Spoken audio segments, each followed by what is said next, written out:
Self-Care Sound Mind, a podcast where I talk about everything mental health and self-care related. My goal is to empower, uplift, and encourage. Tonight, we're discussing the relationship between nutrition and mental health with my special guest, Mrs. Amanda Rae Williams. She is a functional nutritional therapy practitioner. Let's get into this conversation. Hello, everyone, and welcome to Self-Care Sound Mind, a podcast and live series. I am so excited to come to you with another episode of the podcast. I just want to make sure I am live. I am up and running. Yes, I am. So if you are out there, you want to join this conversation, we are going to have a good one today. Last week, I wasn't feeling too great. I am much better today, and I'm super excited about this discussion. This is Self-Care Sound Mind, the podcast and live series where my goal is to uplift, encourage, and empower. This is where I come to discuss all things self-care and mental health related. I try to bring to you guests to give a new and different perspective.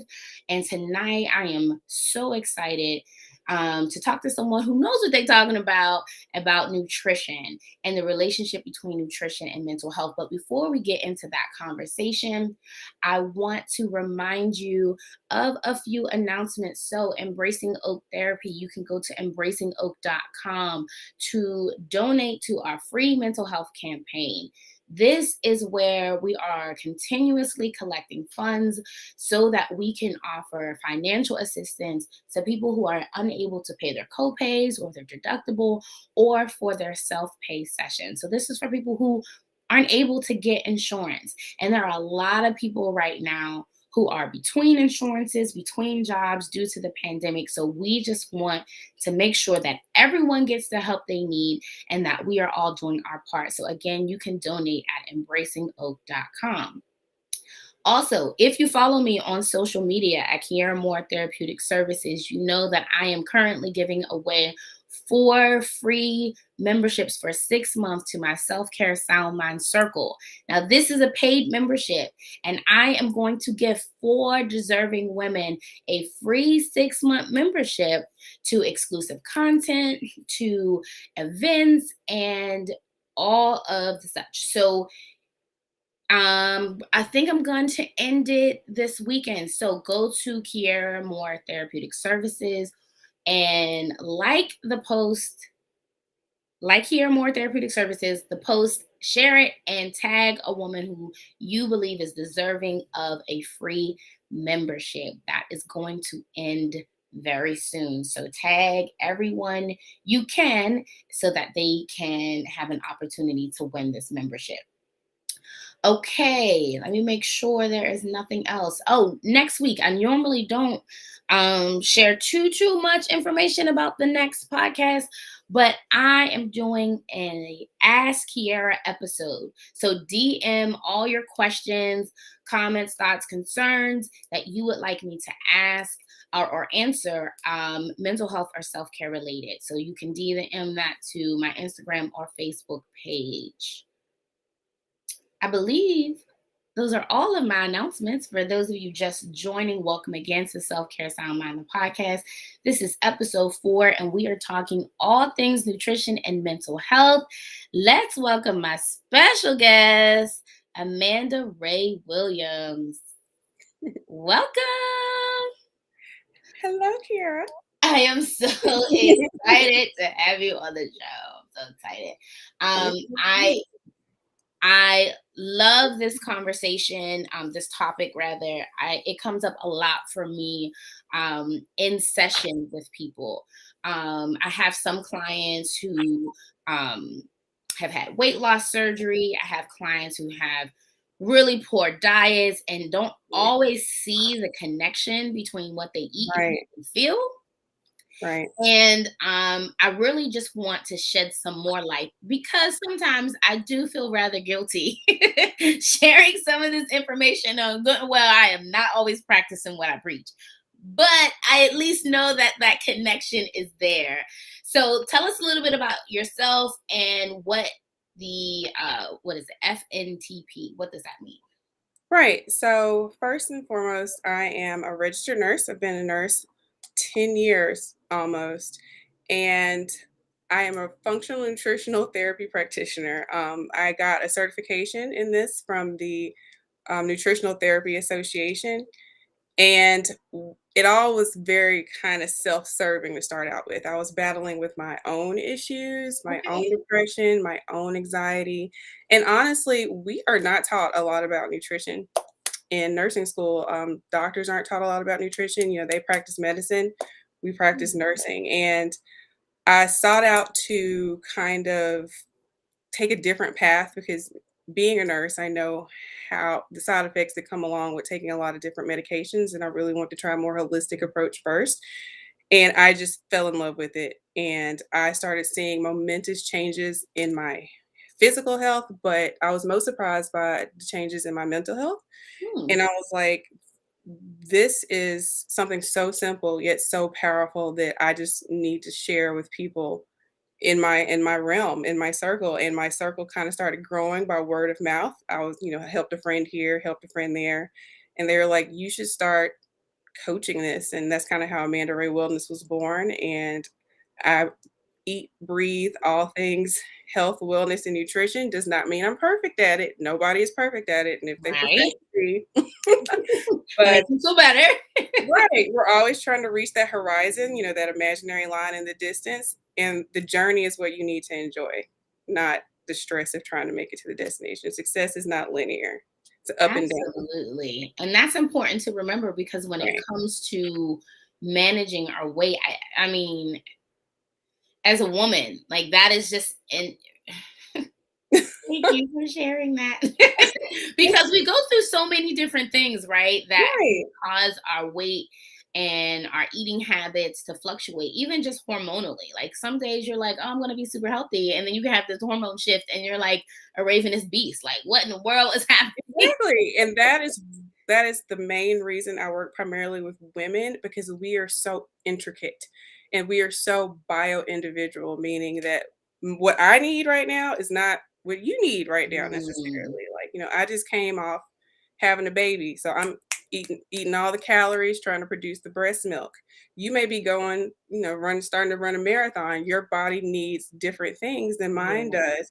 And we have this image of what health looks like, and health comes in every size. It doesn't necessarily mean that just because you put on extra weight when you started eating a more healthy diet, your body may be telling you this is the weight you needed to put on to help with your fertility. Mm. So everybody's different. I Everybody love is that. unique. I want to just take Everybody's a bio pause individual. to appreciate what you just said. First of all, congratulations. Thank And secondly, everyone has a different picture of what healthy is, right, right? And we have this European standard of what health is supposed to look like, but that right, doesn't mean for our individual body, our genetic makeup, that that's exactly what it's supposed to be. right. And I think that's where the unhealthy mindset towards, you know, weight loss and things of that nature, I feel like we cross that threshold of unhealthy behavior when we're trying to Yeah. achieve a standard that's not meant for our body. Exactly. And you're not going to need the same thing throughout your lifespan. What you need today is going to change as you age, as you go through different experiences, as your Mm. body requires different things. So, eating chicken and broccoli may have serviced you before, but not it may be disservicing you now because your body needs different things. You may need more fat, more protein, more carbohydrates. I hate that we have demonized carbohydrates. This day and Mm. age, we need them. It's a macronutrient, and we've lumped everything into that category. Like a Snickers bar and a sweet potato they're both carbs, but they are not the same. Right. Right. And you know what? It's funny because I've heard that sentiment, but not that way. So like you hear, well, your body's gonna change and you can't eat the same way you used to eat Right. in terms of like junk food, but also in terms of healthier food, right? As you Right. grow, change, develop, mature, your body is gonna need and require different things. Right. So it And can go for healthy food as well. Exactly, and even in acute times, you can change your different ratios. So if you're going through a very stressful time, say, God forbid, a loved one passed away, your Mhm. body is going to demand a lot more energy because psychological stress manifests as physical manifestations in the body, Yes. and you need carbohydrates when you're going through stress. That's, one reason why we crave sweet. Interesting. We need them. We need them. It's just the type of carbohydrates we're consuming. Are they full of Mm, nutrients or are they empty calories? And food is not just fuel, it's information. It is telling our bodies how to respond. I love It's that. right. It's not just I'm hungry. Now I'm not hungry. It's like, okay, you've given me these tools. What am I going to do with them? And when we're constantly fueling our bodies with empty information, we eat kind of consume ourselves and we're not functioning as optimally as we need to be. Can you give an example of something that's empty calories? Well, anything processed, junk food, it's full of sugar, which our body loves. Our body loves sugar. We Wow. My yeah. body has a special relationship. So take juice. Mhm, Juice, I like to use things that are kind of considered healthy, but not really. mhm. So to make like an 8-ounce glass of juice, you may need 4 to 6 apples. So if you took 4 to 6 apples and you tried to eat them, you're probably not going to get through them because you have all the fiber, you have all the roughage, the vitamins, the minerals. If you juice 4 to 6 apples, all you're getting is that sugar. You're not getting the fiber. You're not getting you're not getting that stretching sensation of your stomach that signals you're full. So you have like this much juice in your stomach where you're getting the calories of 4 to 6 apples. So are you telling me that juicing is not a good option? Or So yeah, that's been my go-to for like the past couple months. So, juicing in itself is Okay. not bad. Juicing in itself is not bad. I prefer blending because you still get all the Right. fiber Right. with it, but, like, cold pressed juice that is more vegetable based than Mhm. fruit based isn't inherently bad, especially if you're drinking, like, an energy shot, Yeah. but ideally, you want that fiber because it prevents blood sugar spikes. Our Mm, body's main concern above almost anything is keeping our blood sugar even.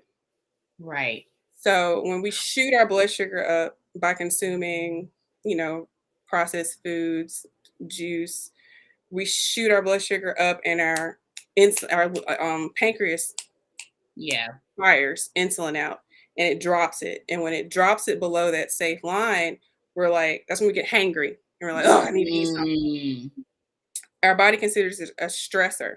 So right. Okay. when we're constantly doing this, our body thinks we're in a constant state of stress. And we tend to retain weight. Mm, We tend to retain fat around our liver. Our adrenal glands get out of control. Our corticosteroids, like cortisol, right. run amok, and we're unable to handle stress as easily if this is prolonged. And none of this happens overnight. Right. Like Right. a lot of this can start from childhood, because we're inundated with messages from food companies like, "Hey, your kids need this. Your kids need," Right. and parents are busy. It's so much easier to Or go. your kid just doesn't eat like mine. Right, mine's pretty picky too. I said, "You can't be the daughter of a nutrition. Get it together." Child, they gonna do what they want to do, okay? So let's talk, because you said the blood sugar spikes, right? How that Mhm, can affect our cortisol levels and that stress hormone, and that's also what we feel when that's also what's elevated when we're experiencing emotional stress, right? Like that mhm, cortisol. So we have the cortisol spikes from trauma or emotional distress, and we have the cortisol spikes from um empty calories or sugary foods that spike in our blood sugar. And so we're just a hot mess. And we know over time cortisol kills, right? it can, yeah, it's slow and insidious. It's not something that's just gonna happen overnight. A stress on the body often manifests as inflammation, and inflammation is kind of our immune response on steroids. It is Mhm. good. Nothing I say, it's not inherently bad, it's not inherently good. We need to be able to turn it on We are always inflamed because we are constantly stressing out our bodies. And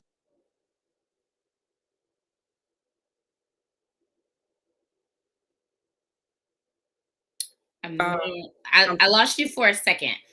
oh, can you see me? Yes, I lost you for a second, but go back to it's not inherently good or bad. We needed to turn it on. We need to turn it on and off. Right. Inflammation is good. Without being able to inflame, meaning our immune system respond to attacks from the outside or inside, we would die.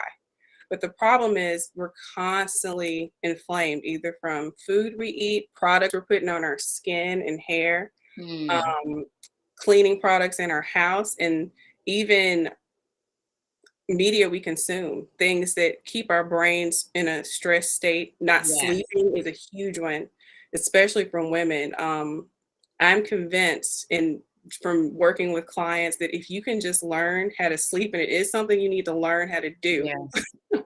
you can lose weight and regulate a lot of metabolic.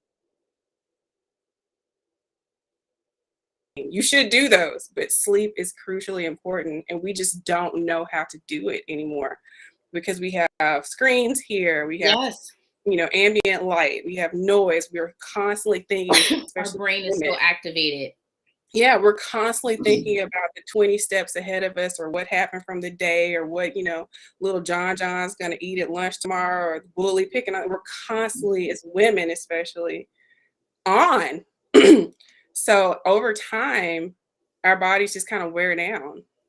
Blood pressure starts to go up, vessels start to weaken, hormones get dysregulated, Hmm. autoimmunity sets in, thyroids get attacked. It's all connected. Nothing Oh is. Lord Jesus.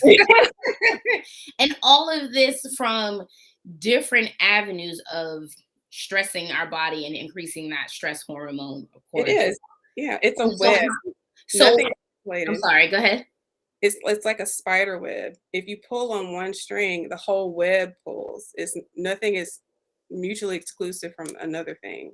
And that's where that connection with nutrition and mental health comes into play, because if you are managing your emotional health, 9 times out of 10, if you're managing it appropriately, you'll see how your diet is affecting your emotional health, and so you'll improve the diet, right? Or if you improve your diet, you see how that improved your emotional and mental health.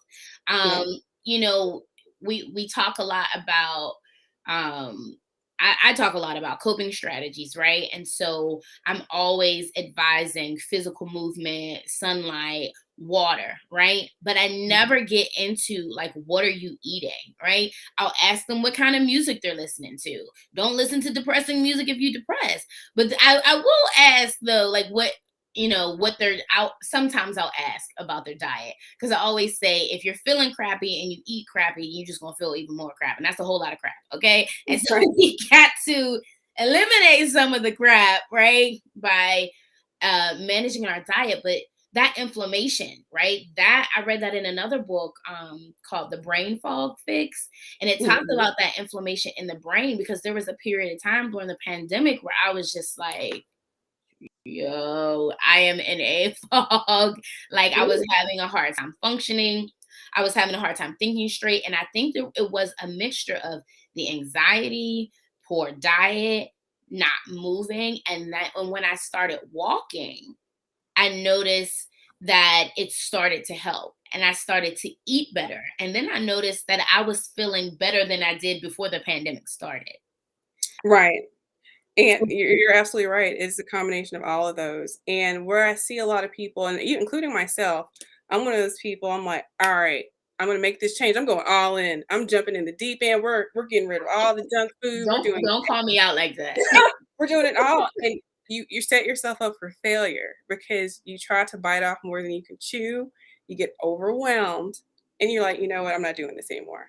And you revert back to your comfort measures. So when I work with my clients, we do not come. I get I that. say, hey, you like crispy, keep your Krispy Kreme. Keep it. Because what we're gonna start with, we're adding, we're not taking away. I Mm. want you to add, how about we start with one meal? And you add a healthy fat, healthy protein, whatever you like to eat. And if you still feel like having, the Hershey bar, Excuse me. go ahead. And, we're going to do that for a week. And then we're going to add another meal, and I need you to add all this first. And by addition, you don't have room for the junk after a while. Because Mm. if we come from a mindset of they're taking this away from me, you feel like you're trading something that you love for something that you don't necessarily hate. And we want you to come from a mindset of abundance, not lack. Okay, get my whole life. I love that. I love that because the idea of deprivation, right? Right. It's this idea that we have to deprive ourselves in order to achieve these beauty standards, when Yeah. really to achieve health, it's not so much what we're putting in, but what we're not putting in, right? So all Right. of these other things, and like you said, it'll allow us, we'll be full off the healthier items that we won't even crave the unhealthy, or that when we do, we'll have one Krispy Kreme and not the whole dozen of Krispy Kreme, Right. right? I Because love that. if I tell you to cut everything out today, you're not gonna make it through the week. Mm-mm. It's gonna stress you out. You're gonna be like, why am I doing this? And then we're kind of an instant gratification world now. I'm not fitting in my skinny jeans by day 3. This ain't working. So Get on yeah, the scale every day, like, why didn't I lose weight? right. And a lot of times with some clients, we don't even talk about changing diet for the first week or two. I need you to just bring it to your conscious mind or what's triggering you to eat. Just Mm, journal. If you're stressed out and you want to reach for a bottle of Coke or whatever, write down what's going on, because a lot of things we're moving in autopilot. We don't realize what's triggering us to eat. Is it your job? Is it absolutely. is it a family member? Like every time, they text you or call you, you like, I gotta go hit the sauce or something like that. Hmm. And if you just bring it to your forefront, in the forefront of your mind, you can be like, okay, I know that I'm about to go see this person or go into this situation. I need to have a bag of almonds with me so I don't, pick it at the vending machine or something like Yes. that. Yeah. I that is so true. And that brings me to my next point. Like, I know before we came on the air and I was saying that I actually lost weight during the pandemic because I was able to focus on what I was eating. I was home, so I had more control. I was still stressed. Child, I Yeah. was stressed because as therapists aren't always considered the essential Yeah. workers. We haven't stopped working. Right. So um it was stressful, but I had more of a sense of control. And then when I went back full time, I work in a middle school. So I do therapy in the middle school, 7 to 2:40, and then I work my businesses in the evening. And so, child, Yeah. it was going back into the building, trying to, reintegrate children back into school, and then helping staff members and having my own stress and worrying about COVID and all of that. And honey, that's when the chocolate just came back. Like, You do. it was like, okay, the caffeine increased again, the and I tried to bring my, my healthy stuff, and I was like, this ain't working. I need some chips. I need some Right. M&Ms. You're in And high stress. You needed something more high calorie. right. And it for me, I didn't realize, now I know it's, that stress craving the carbs. So I need to substitute with a healthy It, carb. yeah. But in my mind, it's like when I get this stress, I know that this is going to make me not feel better, but it's going to do something, right? I can Right. I It's can a focus on temporary something high. I can enjoy. And that brings me to like comfort foods, right? In our culture, we have the foods that make us remember family, and foods that are like, oh, my grandma used to make this, or my aunt's chicken, like everybody got that one aunt who was like, oh, she could fry some chicken. Every time I eat chicken, I compare it to her, so Right. how do we change the relationship that we have with food so that we're not running to it for a sense of comfort? Like, maybe we can keep the memory, but we don't do it every time we're stressed, or every time we feel like there is an unpleasant moment in our life, that we're running to these things. So you so there's a few things. we need to start making more positive neural connections with food that is better for us. Mm. So whenever you're experiencing joy or a moment of levity, try to couple that with something that is a healthy, beneficial activity or food. And Excuse me. willpower is something I don't believe in. Mm-mm. Willpower is not a thing. You have to set your environment up for success. If you're somebody like me, I'm not a moderator. I don't do anything in moderation. I'm gonna eat the whole bag of chips. So I can't have the chips Right. in my house. And I live with other people, so my husband's very supportive. I'm like, hey, if you buy your food, because I'm not gonna push how I eat on him. I don't believe in doing that. Can you like put it on the top shelf so I'm not seeing it Right. right when I get in? Or do you mind keeping it in your man cave or something? Just Hmm. you have to keep it out of sight, out of mind, things you're constantly running to initially. Because in the beginning is it's the hardest time. You will get to a Hmm. point, it almost seems like you won't run to those old I don't wanna call them bad because comfort food, it serves a purpose, Right. but you won't go to it every time you have a shift in your emotions. So Right. try to make different neural connections. Like me and my daughter, whew, my girl loves some junk food. She loves it, but whenever she comes home, I'm like, "Girl, I saw your teacher sent home a note from school. How about we get some apple slices? I drizzle some peanut butter and honey over them, and I'm gonna toast some slivered almonds, and then we're gonna watch a movie." And now she's associating these apples with this movie, and she's like, "Can Mm. we get apples?" And I'm like, "Yes, we can get apples," because she knows that when I pull these apples out, Come we about to on have a good here. time. So start trying to associate things that bring you levity and joy, and the neurochemical connections will start to actually make you crave things that you never thought you could crave before. Wow. Because things that come with comfort food, are family, good times, lightheartedness. But the problem now in our day and age, as opposed to our grandparents and great grandparents, we can find the comfort food 24/7. We can have it Right. delivered to our house. When my dad was growing up, it was a treat to go out to get something to eat. They went once Hmm. a month. They called it town day, but my grandma was cooking everything. They grew their own foods and vegetables. We Mm. are saturated with it, surrounded with it. It's almost like an alcoholic working in a bar. Right. You can't get away from it. So we have to become very in tune with what our body is telling us, and we have to set up our environment for success.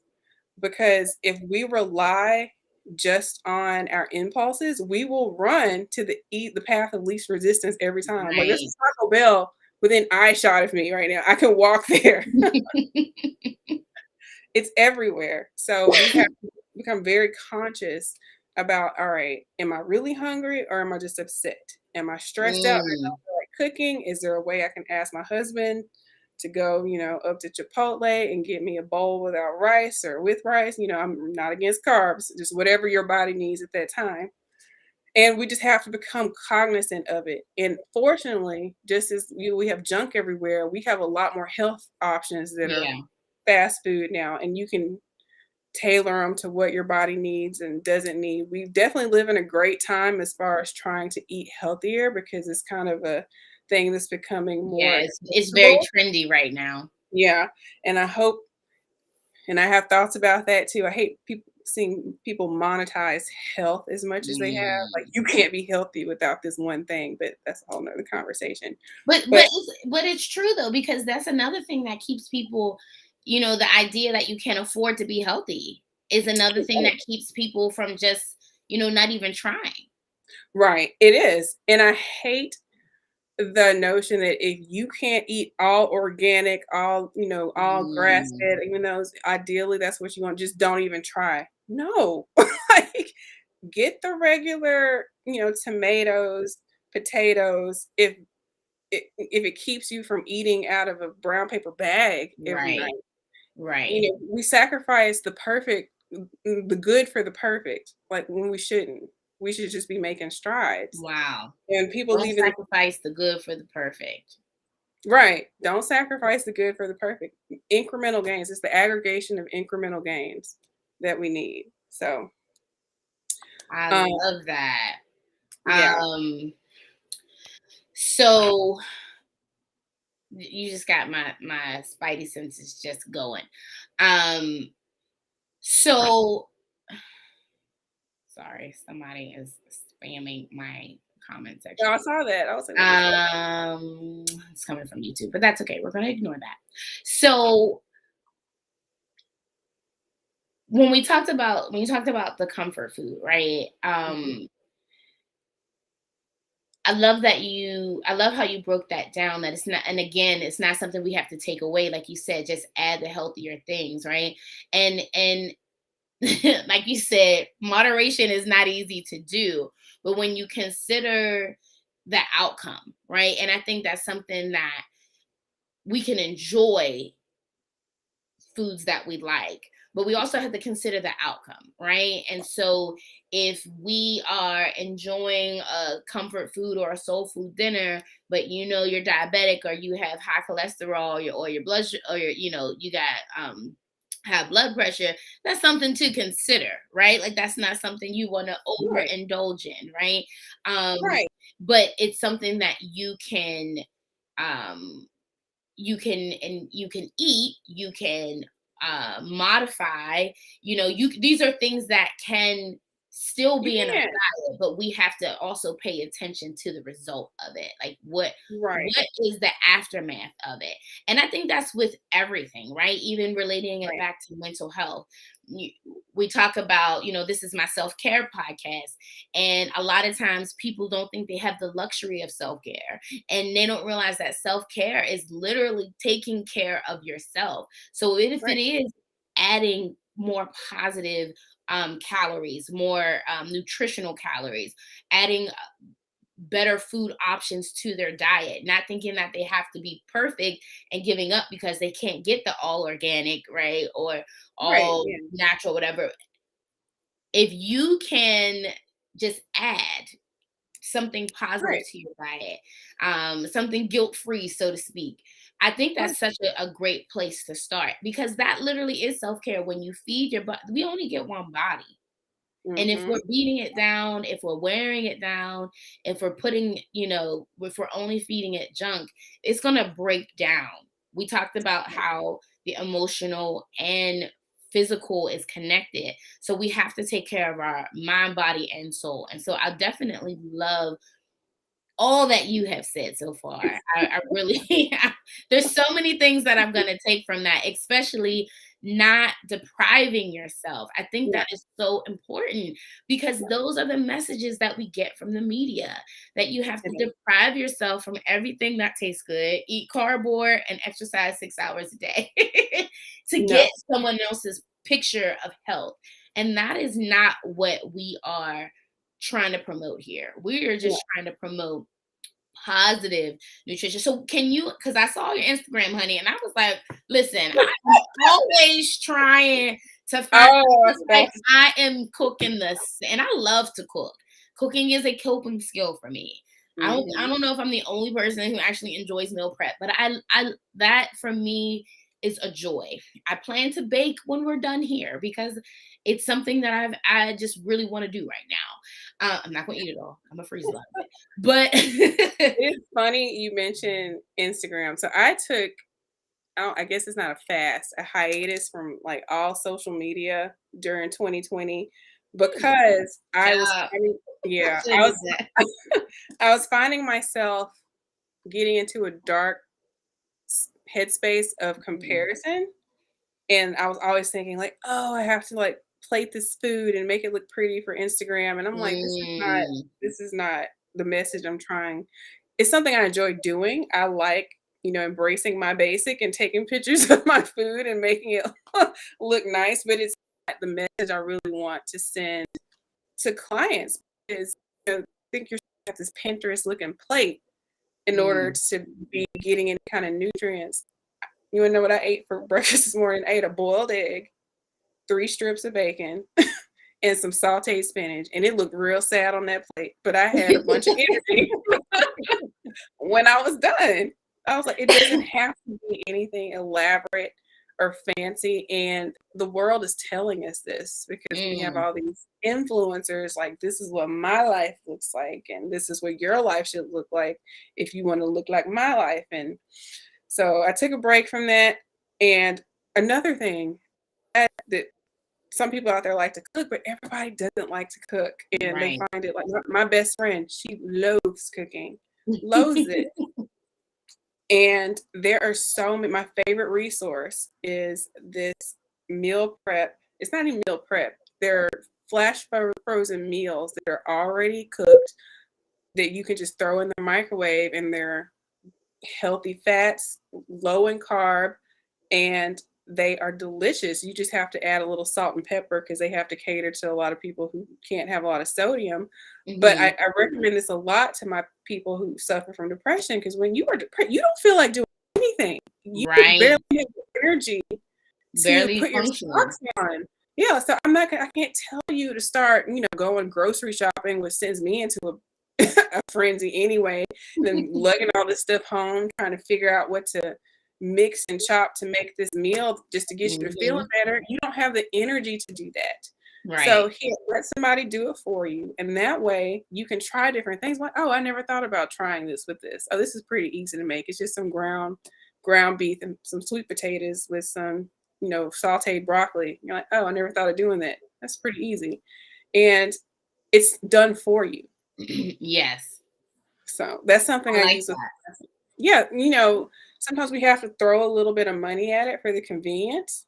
But if it gets you Mhm. over that initial hump, gets you past the surf, then you're well on your way to doing it yourself. And we should never demonize people for not being able to do something when they first Right. started. Nobody is a professional at anything when they first start. If you never cooked before, then I'm not expecting you to go in there and Right. make goofy bourguignon.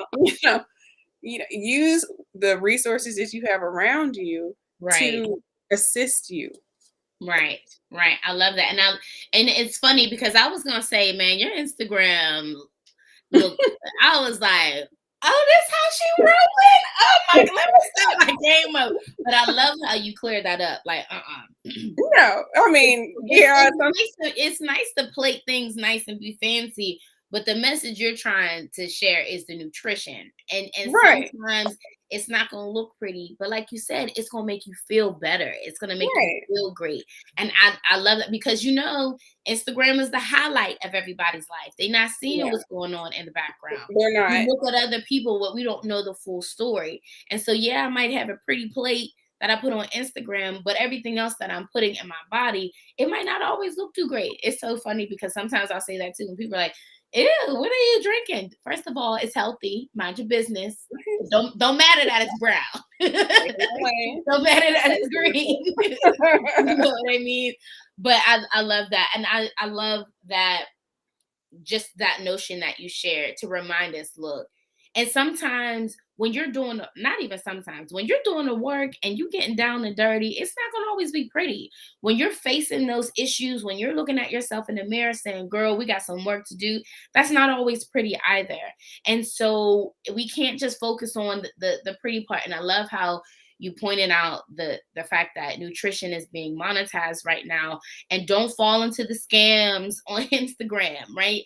Focus on adding positive nutritional calories.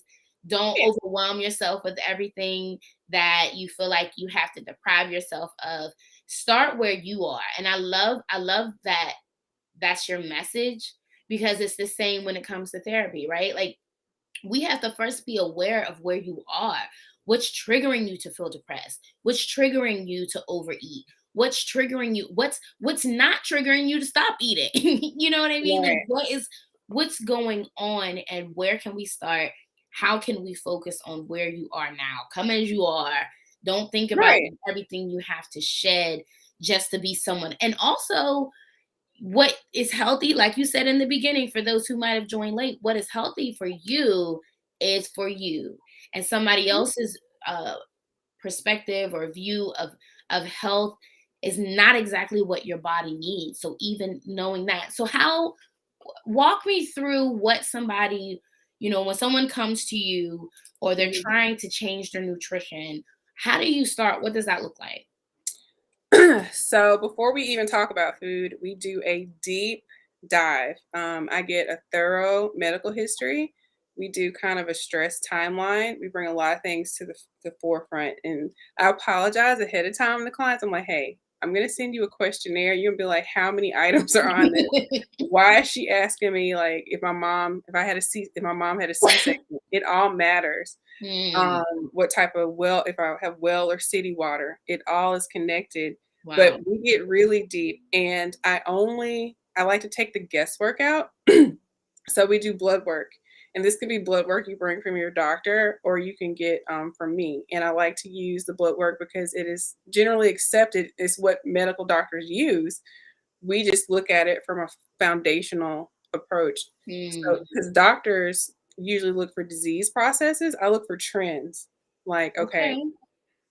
I see that your pancreas is working a little hard. We might need to look at bringing down your refined sugars because you're trending towards having a metabolic imbalance. Or we Hmm. look at an iron panel. I'm like, your iron panel is off. You may have an infection going on, or you may have a lot of inflammation somewhere. And just looking at blood work alone can tell me which direction we need to go in as far as maybe Wow.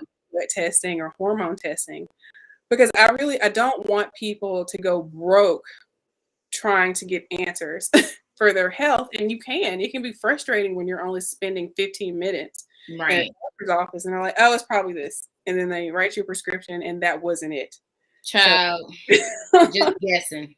yeah, just guessing. So, a lot of our neurotransmitters are synthesized in our gut and they come from cholesterol. So, I get a lot of clients who were vegan, like vegan community, please don't come for me. I was vegan for 2 years and my mental health really suffered. There's a large Hmm. connection between low fat, low cholesterol diets and depression because all of our hormones are synthesized from cholesterol, all of them, all of our Hmm. neurotransmitters, everything. And when we're lacking in fatty amino acids and cholesterol, our mental health suffers. And usually we compensate for that lack of fat, lack of fatty amino acids by increasing the amount of carbohydrates we intake. And sometimes those aren't complex carbohydrates. So we're increasing our sugar intake, which may be fueling a metabolic imbalance that we already have while we're not creating Hmm. the neurotransmitters that we need. So I I've start with heard it. that with people who were vegan at one point and had to incorporate maybe like fish or something Yeah, into their we diet. right. Animal flesh is the most bioavailable form of amino acids. Our body absorbs that form of amino acids and protein better than plant-based. Okay. Plants, I love plants. Like most of my plate is plants, but we need that protein in order to keep our metabolic functions going and synthesize the hormones we need. And again, for those who are vegan, everybody's body is different. And so some Everybody's people right. Some may people not, yeah. right, and some people may not have the digestive capacity to digest a lot of plants, and some may not have the digestive capacity to handle a lot of protein. And that's why I do not advocate diets. We work to see Mhm. what foods you need. Like I don't advocate. I'm not going to put you on a keto diet. I'm not going to put you on a Whole 30. You may be a lower carb person right now, and as your metabolic processes balance out, we can start increasing carbs. Mhm. But I'm never going to put you on a cookie cutter diet. That okay. So now I'm like, child, I need to find me one in Delaware because I feel like, sometimes I'm not gonna lie. After having my son, okay, my son is 3 years old, and child, I'm still trying to lose baby weight. After having my son, I struggled. Right. Okay, Yeah. I I gained 41 pounds, and I lost weight initially. And everyone's like, "Oh, when you breastfeed, you lose the weight, honey." That was a lie from the pit of hell. I did not lose weight. I didn't. I gained so much weight. I gained back like almost all the weight I lost because I was always hungry. My hormones, I did not feel regulated. I did not feel like a normal person until my son was almost 10 months. And like I was always hot, I was always hungry. It just, I did not have that. And being a, positive person, always helping people with self-esteem, I will be honest, honey, I struggled. Right. Okay. I was not happy with myself. And I did have to get to the point where I just did my own self-work and was like, listen, having my son was a miracle in and of itself after being told I would never have a child. Right. And so Mhm. I was like, this is what I prayed for. And this is the aftermath of that. Right. Plus some poor habits. And so I was like, I had to learn to love myself at that in that new phase of my life, and to find a way to work at it in a healthy way, because I was not I was just not in a good headspace because of what I saw when I looked in the mirror. And Right. that fed my unhealthy eating habits, right? And so it took me a while to kind of regulate and kind of get back into the place where I was like, okay, I can eat healthier, I can feel better about what I'm doing. But it's always been um difficult for me to learn a balance, because I feel like my husband always says, you always so extreme, we don't got to eat tree branches to be healthy. And so like I have that, and I'm working on changing that That deprivation all. mindset, that I Right. had to get rid of everything, right? And I'm so glad that you took that from me today, that I don't have to deprive myself, Mhm. but what I do have to add to my diet, is the positive carbs. Because honey, I will be honest, liquid carbs probably are the worst for me, because I'm drinking coffee with all kind of stuff in it all day long. And so I'm a work in progress. But also, We like, are. even like the balance between exercise and diet, right? Because for Right. some people, they can eat like crap and then exercise and they stay healthy. Some people can eat, you know, healthy, and their body is holding on to everything, and Mhm. then they start exercising and then it falls off. So finding that fit, but also like what you're doing, I think that's so important also, because we in our culture have this, oh, it's just genetic mentality. Right. And that, while there's some truth to that, it's not what's passed down from generation to generation is it's the poor habits, Right. Right. Right. not the disease, right? Right. And so yes, there might be a genetic component, but what was passed down was the lack of healthy foods, the lack of exercise, or even excuse me, the time or attention, right? Like, I have a book called Drop Your Cape, right? And it talks about the whole superwoman syndrome. And so even that idea of being self-sacrificing, do for everybody else, but don't take time for yourself, that's Right. passed down from generation to generation. And if we can redirect the way we think about all of these things, we could be what healthy means to us, right? We could Exactly. be in a much better place. That makes me think of my husband. So when we first had our daughter, my first child, and she was about 2. It was Thanksgiving, which is our big holiday is Thanksgiving. Mhm. And my husband, we weren't going home because he couldn't. He's in the military, and he was buying all these cakes and pies and everything. And I was like, it's just us. She's 2. He's like, "Oh, I want her to have that tradition, like we had." And I was like, "But she knows nothing of this. We can set Mm. our own tradition for her. She knows nothing about, gorging yourself on Italian cream cake like we did." So Mm. we don't have to. She knows that we can start fresh, and we can give her these things as highlights, but we don't have to make this a necessity for her to have an Yes. enjoyable holiday. I am all about enjoying those family customs. You just have to pick and choose when you want to, kind of deviate off your path. So, a Mhm. coworker having a birthday, maybe not at work. Don't eat the sheet cake, but grandma turning 100. Yeah, share some cake with grandma. And we just have to be conscious of it all the time. And what I've gotten in the practice of doing, and I read this in a book. This is not me, and I think it was Atomic Habits. I believe it was that book. But if there's something I'm about to eat that may not be helping me reach my goal, I'd be like, okay, if I eat this, I'm gonna be happy for a little bit, then I'm gonna feel sleepy, then I'm not gonna go to the gym, and then is it worth it? Is this in line with the goal I'm trying to reach today?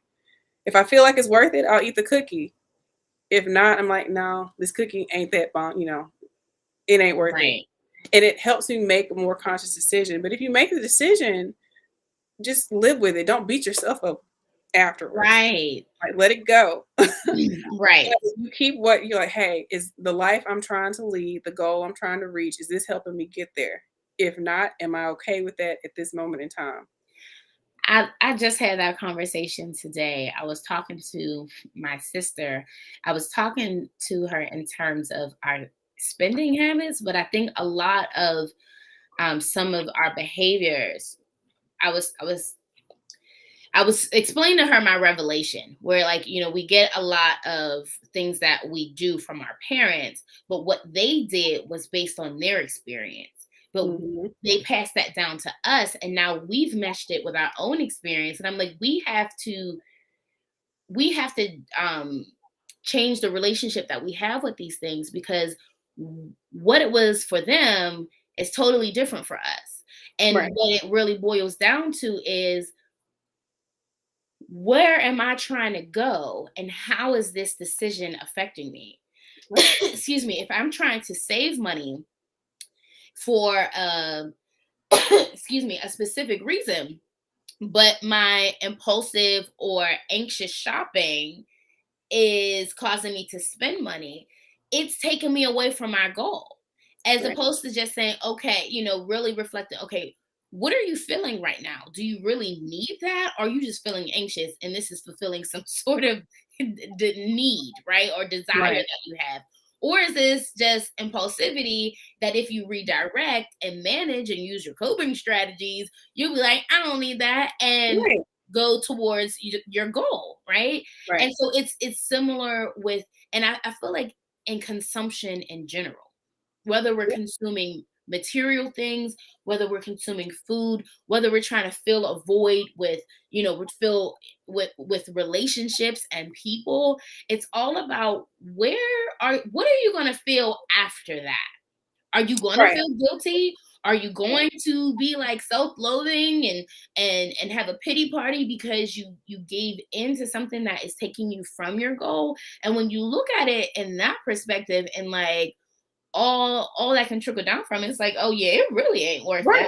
that. Right. And it kind of, not to ruin your birthday cake or whatever, but it kind of brings those negative emotions to the surface and it doesn't look as appealing anymore. You're like, you know Exactly. what? I'm gonna get sleepy. I'm gonna have a headache. I'm gonna have brain fog. I'm gonna be irritable the rest of the day.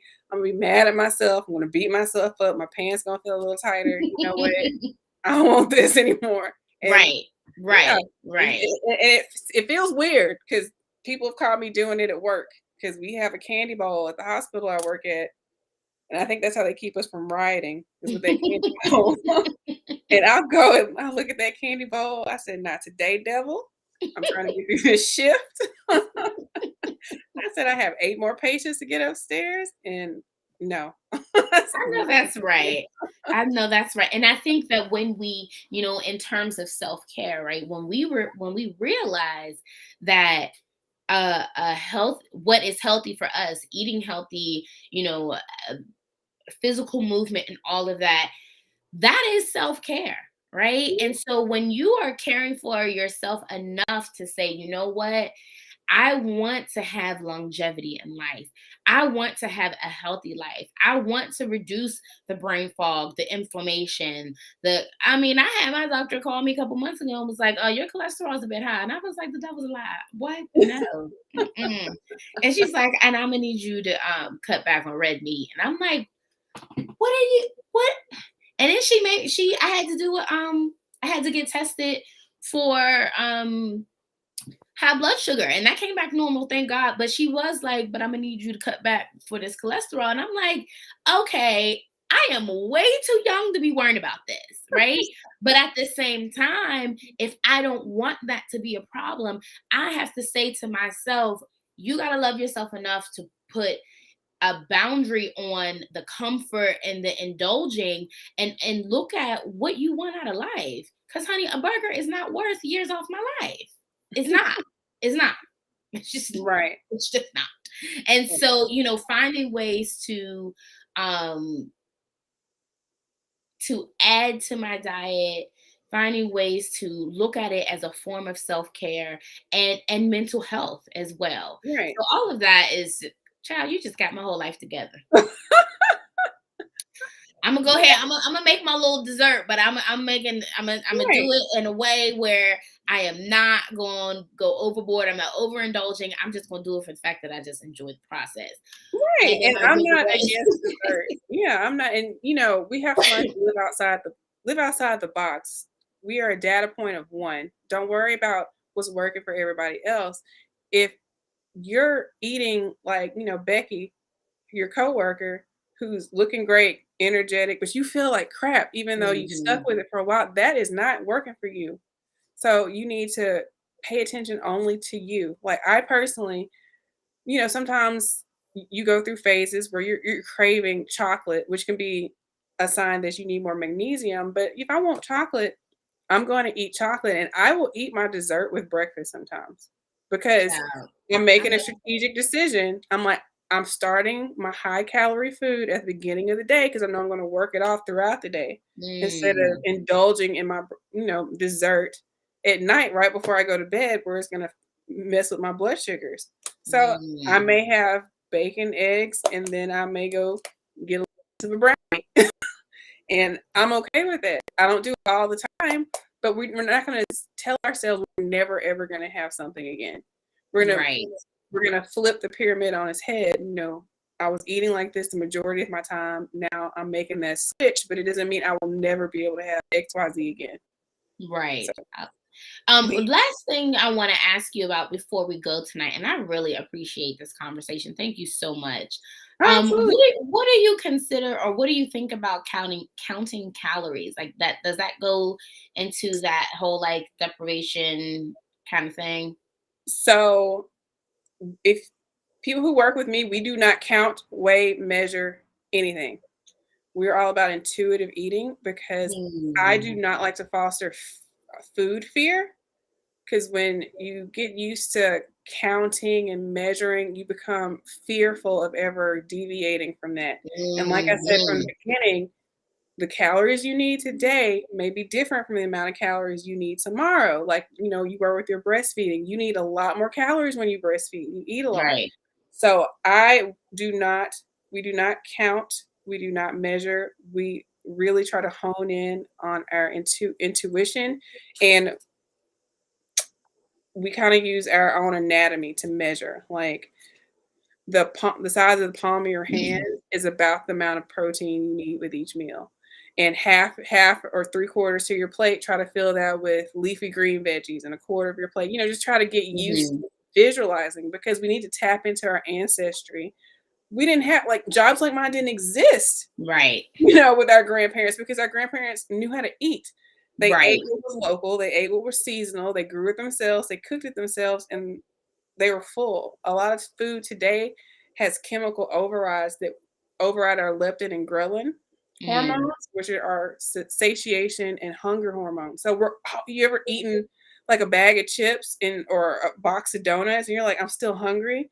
It's, Yes. it's designed that way. It is basically processed to make you hungry Wow. all the time because it's not real food. Real food, when you are eating it like you're supposed to, you naturally feel full, you're naturally hungry when you're supposed to. So we don't weigh and measure because we're eating real food and we're getting our bodies back in balance. I love that.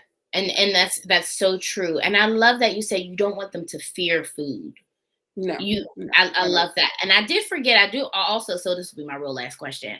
What are some foods that will promote positive mental health, or maybe reduce depressed symptoms or things like that? So have to be very careful with trying to treat Right. anxiety and depression, but in order to better set up your body to handle and support your best mental health, fatty amino acids and protein, chicken thighs, they have those good fatty acids, Hmm. wild caught salmon, not farm raised salmon. Eggs are like one of the most perfect foods you can eat for people who can tolerate eggs. And these are pasture raised eggs, not free range. I have a whole section in my package that talks about the different food labels because they're very misleading. But pasture raised Hmm. eggs with that deep yellow yolk, full of choline, wonderful for brain health. Um, Fiber. Fiber is probiotic, so roughage, eat the skins on all of your vegetables because it's great food for your gut bacteria, and your gut bacteria eats the fiber and excretes fatty acids, essential fatty acids to help with our neurotransmitter production. So do not fear fat. Our Do not brain is fear fat fat. loving. Do not fear fat. Healthy fats like coconut oil, grass-fed butter, one of my favorite things to cook with. Eat the fatty part of the chicken. Steak is really great for you when it's a good quality steak, Okay. maybe once a week or once every other week. It's perfectly fine. Please, for the love of all that is actually good, leave vegetable oil alone. Do not Leave cook with vegetable vegetable oil oil. alone. Oh, it's terrible for you. It is one of the worst things.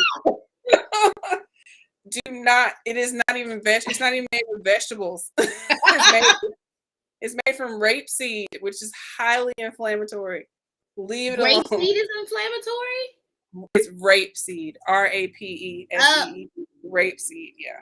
And cottonseed, it's made from seeds, which is highly inflammatory for brain. Never, ever, there's not many things I say never, do not eat vegetable oil. Good Stay away Lord, from I got 2 big old bottles downstairs. I know. I mean, it's part of our staples, and especially in African American cooking. But it is. I'm from Louisiana, and almost everybody is diabetic, hypertensive, and losing limbs left and right to diabetes. And we all ate that stuff coming up, and I'm still recovering from the effects of my childhood because of it. But yeah. So what do you suggest as an alternative to the vegetable oil? So our grandparents and great grandparents had it right. So if you want to deep fry, which I don't recommend deep frying all the time, but lard, like true lard, not Crisco. That is not Okay. true lard. Um, Okay. Butter, coconut oil, saturated fats, fats that are solid at room temperature and not margarine. Do not think country crock. No, that's terrible. Cut the Real country fat. crop. Okay. Right. If you can go to a local butcher and ask them for their lard from when they processed a pig. If you eat pork or duck fat, duck fat is fabulous for cooking like home fries in. It is the best tasting food. I'm all about food that you enjoy eating. If you don't enjoy eating Hmm. it, what's the point? But Right. it's saturated fat, so they're very stable bonds, so they don't give off free radicals that are highly inflammatory. If it's liquid at room Hmm. temperature, you really shouldn't be cooking with it at high temperatures.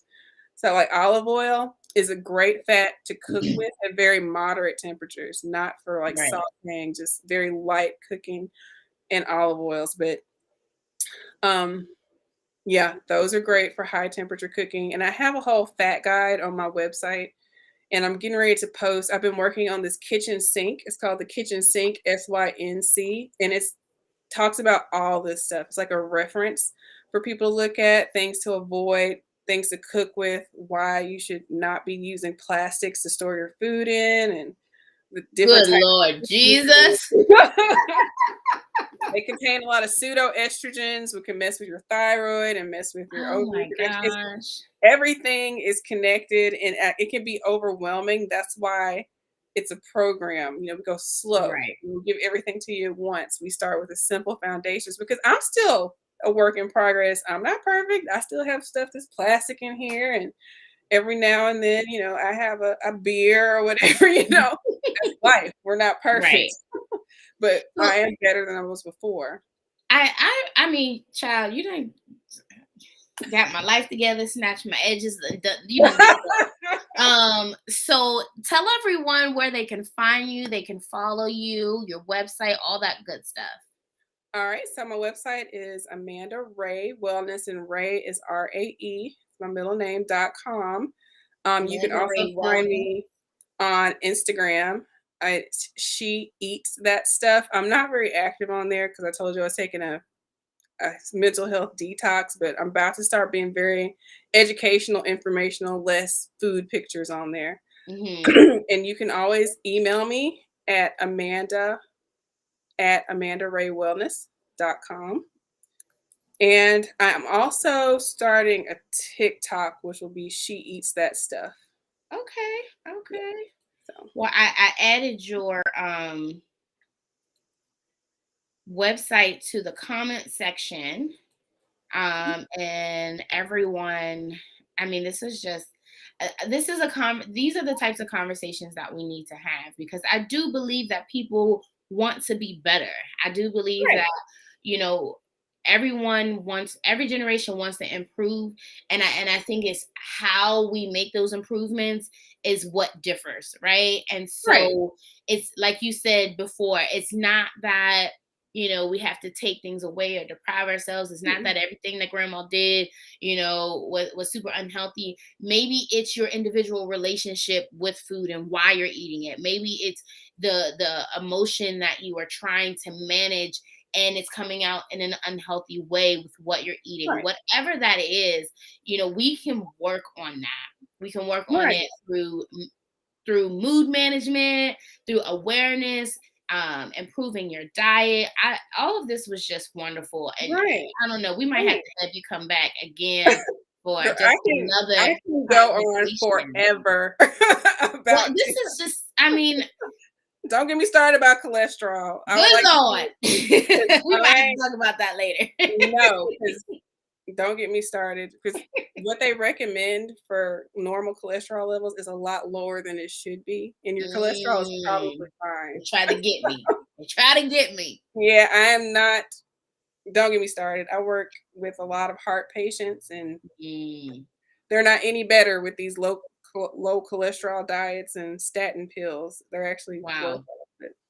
Wow. And and that's another thing too, eventually I want to get someone on so we can, because these are conversations that we don't have, right? Like, obviously I'm not going to tell you to distrust your doctor, but Oh no, no, no, no. like you said, there are some cases where they're not getting the full picture Right, because they are also stretched thin.